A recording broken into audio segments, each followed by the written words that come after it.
High viewers, ఈ ప్రకాష్ రాజ్కి సంబంధించి ఇంకా ఎవరు అతనికి అభిమానులుగా ఉన్నారో, ఇంకా అతనికి ఏ సినీ ఇండస్ట్రీలో అవకాశం వస్తుందో నాకు అర్థం కావట్లా. అది నోరా లేదన్నప్పుడు మూసీనదే. మూసీనదని నేను ప్రక్షాళన చేస్తున్నారు. ఆ ప్రకాష్ రాజ్ నోరు ప్రక్షాళన కూడా చేయలేం. నోటికి అసలు ఎంత వస్తే అంత.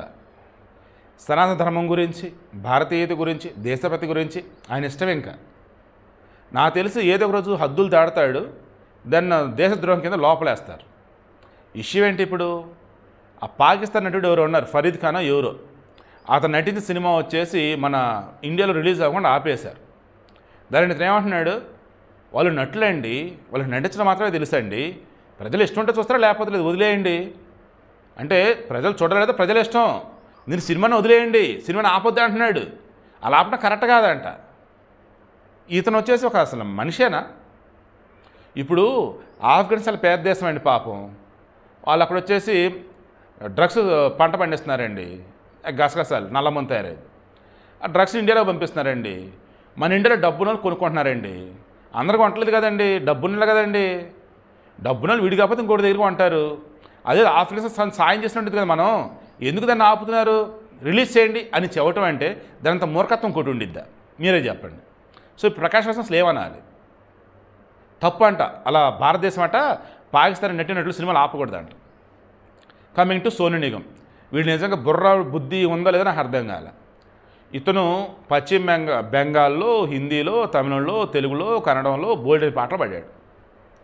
ఈ మ్యూజిక్ కన్సర్ట్లు అంటూ జరుగుతూ ఉంటాయి. నాకు ఇప్పటికీ అర్థం కాదు ఎందుకు అంత గుంపులు జనాలు వెళ్తారో, వాటికి అర్థం కాదు. సరే ఎవరి టేస్ట్ వాళ్ళని కాదనండి, కానీ సరే మ్యూజిక్ కన్సర్ట్ జరుగుతుంది, వెళ్ళారు.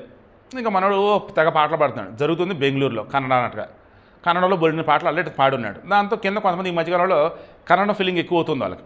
సంతోషం, నిజంగా అలాగే ఉండాలి.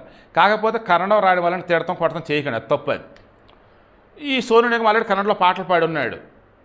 అండ్ ఈ ఈవెంట్లో కూడా కన్నడ పాటలు పాడాలని ఉందంట షెడ్యూల్లో కూడా. దాని కింద ఉన్నటువంటి వాళ్ళు కన్నడం కన్నడం కన్నడం కన్నడం అంటున్నారు.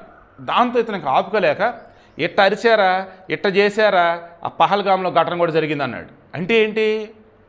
మీరేమో మాది ఇండియా, ఇది హిందుస్థాను, ఇక్కడ అంతా కూడా హిందువులే ఉండాలి, మేమంతా వాటిని హడావుడి చేస్తున్నారు. అది తట్టుకోలేక ముస్లింలు అభద్రతా భావానికి లోనయ్యి ఆ ఫ్రస్ట్రేషన్లో అలా కాల్చి చంపారా హిందువుల్ని అని చెప్పేసి అనటం అండి. ఎంత దారుణం అసలు అది. కన్నడం అని చెప్పేసి కర్ణాటకలో ఉన్నటువంటి వాడు వచ్చేసి అడగటం ఏంటి? తీసుకెళ్ళేసి హిందూయిజానికి ముస్లిం దానికి లింక్ పెట్టేసి టెర్రరిస్టులు చేసిన కరెక్టరా బాబు అనటం ఏంటి? బుద్ధి ఉంది అసలు వీడికి ఎదవకి? ఆల్మోస్ట్ కర్ణాటక ప్రభుత్వం కూడా డెసిషన్ తీసుకున్నట్టుగా ఉంది. అఫ్కోర్స్ కాంగ్రెస్ వాళ్ళు కానీ కర్ణాటకలో వాళ్ళు కాదు కానీ సినీ ఇండస్ట్రీ ఇక సోను నిగమ్ పాటలే వద్దు అని. మరి ప్రకాష్ రాజ్కి సంబంధించి, సనాతన ధర్మం గురించి, పవన్ కళ్యాణ్ సంబంధించి ఎన్నిసార్లు వాగాడు. ఇప్పుడు దేశభక్తికి సంబంధించేసి, దేశీయతకి సంబంధించేసి, భారతీయతకి సంబంధించి కూడా అడ్డదడ్డంగా వాగుతూ ఉన్నాడు. మరి ఇతను కూడా అవకాశాలు ఇస్తారా, ఆపుతారా? చూద్దాం.